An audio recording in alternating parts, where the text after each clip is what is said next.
This is my instant match review to the Wolverhampton. I can't even say it. The Wolverhampton Wanderers 4, Tottenham Hotspur 2 game at Molineux. And, well, I try and make these instant match reviews about 10 minutes long, and it's going to be hard because I'm quite determined not to be like completely negative, but simply the performance was abysmal. Abhorrent. We made 4 individual mistakes. Right now I'm being seeing a clip of Vicario telling Lucas Bergvall to keep his chin up. Well, Vicario made 2 individual errors that led to goals. Bergvall did make an individual error that led to the 4th goal, but Bergvall's a kid who came on and literally was the only person who did anything good that led to us scoring a goal. So I don't care that he made a mistake leading to goal because he was trying to make things happen. He was trying to get on the ball. He was trying to beat a man. So I don't mind that for Lucas Bergvall, but there is so much dross in this squad, and any time where Ange tries to make changes, you just know that you're going to get a training ground level game where they don't give a shit. And as a result, you play against teams who do give a shit. And as a result, Wolves were probably 25% better than Spurs in terms of everything today, in terms of their desire, in terms of their work rate, getting on the ball, wanting to make things happen, but then at the same time, tactically, never like shoving 8 players forward. And therefore, when they lose the ball, when they're forward, they've still got a good base to work from and not concede. And they still conceded 2 goals against us because they're Wolves and they're, towards the bottom of the league. And they're just showing the away fans now, not best pleased would be an understatement. I think it's fair to say. But was it a surprise? Spurs now in 15th place, 37 points. Wolves 16th, 35 points. West Ham 17th, 35. So Liverpool away next week. Every chance we'll be in 17th in the league by then. Ipswich, thankfully, on 21 points. Let's see, did Ipswich get a result against Chelsea? It's still going on, but they are 2-2 currently against Chelsea. Listen, I know it's been said, but my God, most other seasons, a lot of other seasons in the Premier League, Tottenham would be in a serious relegation fight. 37 points, and hard to see where other points are coming from. But look, as I said, was it a surprise that we lost 4-2 to Wolves today? No. I said in the opening, I said it to my girlfriend, I said, Spurs will lose today. They've got nothing about them. They've got... I hate to hark back to the Pochettino games, but they fucking cared. They gave a shit. And they had enough. Even in games where maybe there were more important games the same week, they still turned up to games like this and knew that if they put in the required work rate, the opposition would be nervous enough themselves to give them goals. And for the second time this week now, I'm watching an opposition team, raising their arms and cheering and celebrating to their fans because they've turned over Spurs. And Frankfurt didn't even turn us over. They just got a draw. Listen, I've been doing the watch along, and a lot of people in the comments, obviously very staunchly Ange out, and a few people in the comments just being like, how can you blame Ange when we've made 4 individual errors? Well, I'm afraid, listen, we all wanted to see good football and attacking football, but this is Ozzy Ardiles shit. I'm sorry, this is Ozzy Ardiles' famous 5 bollocks. For those of you too young to remember, Ozzy Ardiles came in as Spurs manager under Alan Sugar in the early 90s. And he played what was known as the famous 5 forwards. Dumitrescu, Barnaby, Sheringham, Klinsmann, Anderton. And, for the first couple of games, we won 3-2 away at Sheffield Wednesday on the opening day. And we beat Everton at home and Klinsmann scored an overhead kick. But we could not defend for shit. And that is what watching Spurs in the Premier League is like this season. And I'll say it again, I've said it many times. Everybody loved Bielsa at Leeds. He did a brilliant job in the Championship, blew them away. And then in the Premier League, he was picked off.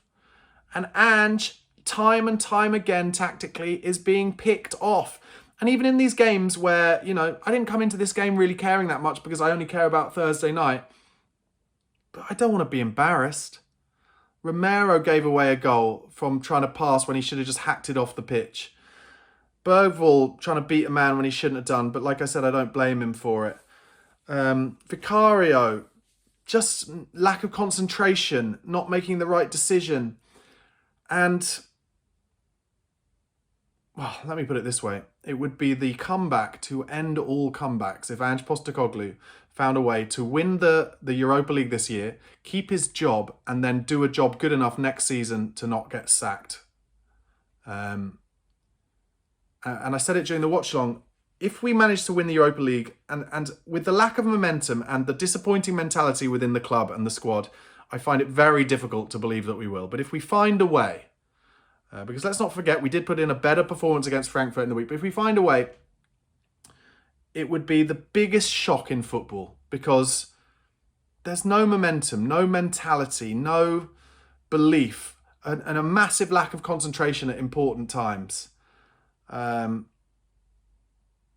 I don't know. I do not know. I'll go for some player ratings. Vicario, 3.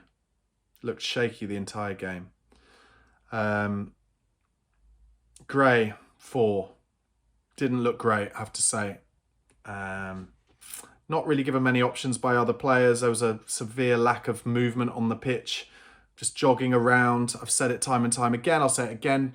Tottenham and Manchester United are so similar at the moment. When you watch them in these games against teams who play kind of well-drilled shape, low block, mid-block, they struggle and there's no movement, and you just watch these teams, United and Spurs, jogging about like they have some kind of entitlement to win these games. Well, you don't, mate. You're going to finish 17th in the league because you shouldn't be entitled and think you have the right to just turn up and win these games.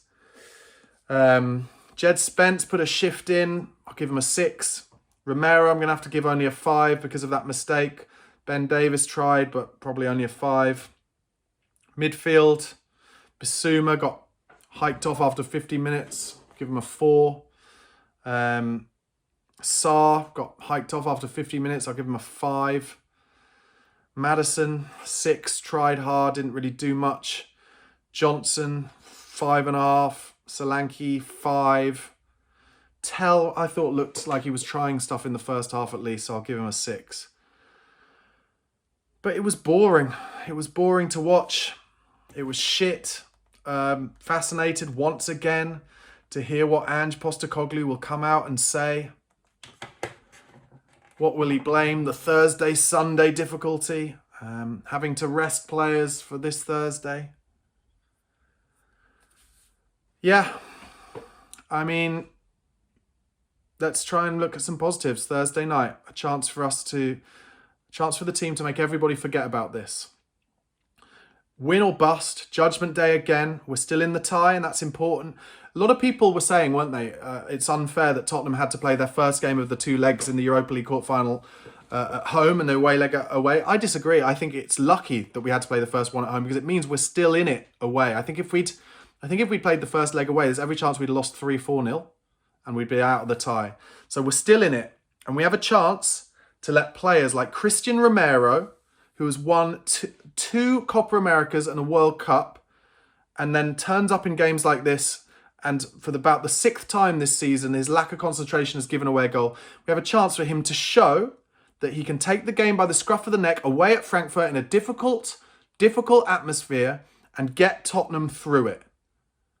And that's all we can hope for, because if he doesn't, then it's no good, mate, you having liked posts this season where journalists have said Romero will want to leave the club if Ange Postecoglou is sacked. Because if you lose on Thursday night at Eintracht Frankfurt, trust me, Ange Postecoglou will be sacked on Friday. And Matty Wells will be announced, just like Christian Stellini was, as the manager of Tottenham Hotspur, with Ryan Mason being his assistant until the end of the season.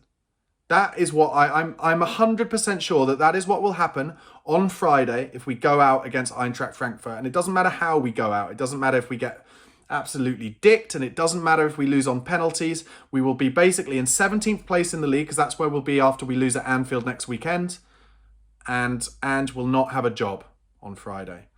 So those players, if they really like playing for him, as they claim they do, they need to put in a performance that wins us that match and takes us through to a semi-final, potentially against Bodo Glimt, over 2 legs, which will not be easy, especially away from home in cold Norway, frozen Norway. But is it a semi-final of a Europa League that you would want? Yes. Yes, it is. So we're now properly at all or nothing, win or bust stage, Thursday night, away at Eintracht Frankfurt, having just got dicked 4-2 by Wolverhampton Wanderers in the league. So it's up to you, Ange, mate. It's up to the players. You got to show us. Do you want it? Do you want to play for Ange Postecoglou? Do you seriously want to win a European trophy this season? And if you do, you've got to show your full ability and desire and motivation Thursday night. And I promise you, if you win that, Spurs players and Ange, we'll forget about this result very, very quickly. But it's a tough watch and it's ugly stuff. All right, guys, that has been my instant match review. Apologies if you didn't feel like I did enough analysis, but, you know, I have written notes throughout the whole game, but Spurs were just dog shit and there was nothing really to cheer about. And we scored 2 goals and even those were nothing to cheer about. Wolves gave us one of them. The other was from a set piece. Maybe that will give us confidence to score a set piece on Thursday because I think we might need to. All right. Please do give this video a like if you haven't and do subscribe to the channel. Cheers.